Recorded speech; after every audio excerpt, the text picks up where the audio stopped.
Hello, and in this Speaking Part 1 video, I'm going to look at the topic of crowded places. What kind of places are often crowded? Well, in major cities, particularly during the rush hour, public transport is always crowded. Buses and trains are jam-packed with commuters going to work. It is virtually impossible to get a seat at such times, and personally, I hate travelling at peak times. So if you get asked questions about places which are crowded, you need other words for crowded. So for example, jam-packed is quite an informal word and it just means crowded. The rush hour is the time in a city or town when there are a lot of people travelling to work. In the UK, it's usually between 8 and 9 o'clock. Another way of saying rush hour is at peak times. So it's the times when things are at their busiest.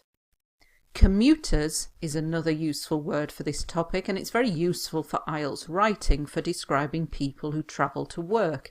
So if you're writing about the environment, for example, and saying that commuters need to get to work, so the public transport network needs to be improved, otherwise there will be lots of cars on the road. So commuters, this is the noun to describe people travelling to work. They may also ask you, when was the last time you were in a crowded place? Because I commute to work, then I'm faced with this on a daily basis. The underground is always teeming with people, so I'm in a congested place every day. So I'm using commute now as a verb. IELTS examiners like it if you can show flexibility in your use of language. So you can use words as a noun and as a verb. I am faced with this, so something you have to deal with. I am faced with this on a daily basis. Very useful phrase for meaning every day. Teeming with people, this means full of people. Very useful phrase for talking about your hometown or city that you live in at the moment. It's always teeming with people, a lovely complex phrase. And another word for crowded is congested. And finally on this topic, they may ask you, how do you feel when you are in a crowded place? I try not to focus on it, because if I think about it, then it stresses me out. I don't have claustrophobia or panic attacks.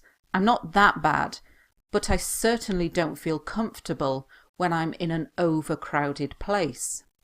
So overcrowded is another word for crowded. So we've got crowded, overcrowded, congested, jam-packed, teeming with people.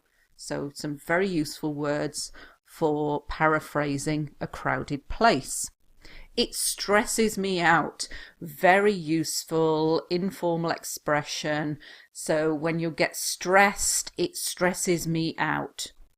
So you could use it for talking about other topics. Do you like reading, for example? Yes, because I find life stresses me out, and so I read in the evenings when I get home from work, and it helps me to relax, it helps me to chill out. So little phrases like this are extremely useful for IELTS speaking. Now I've used some quite complex language in this video, claustrophobia and panic attacks. If you don't feel comfortable with these phrases, then you can stop the video now. But if you'd like to learn more about these phrases, I'll explain what they mean. To have or to suffer from claustrophobia. This means a fear of small spaces. Any noun that ends in phobia means a fear of something. So for example, aquaphobia is a fear of water.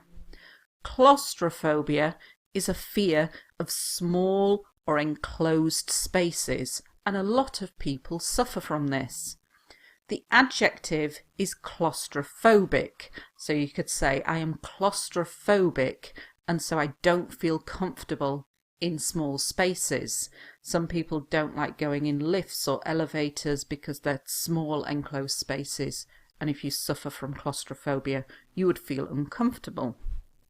To have a panic attack is something that lasts from about 5 to 20 minutes, and you find that you can't breathe very well, your heart starts beating faster, you might start shaking. So breathlessness, a racing heartbeat, trembling. If you suffer from this, you're having a panic attack. And some people have this when they're in crowded places. Thank you for watching.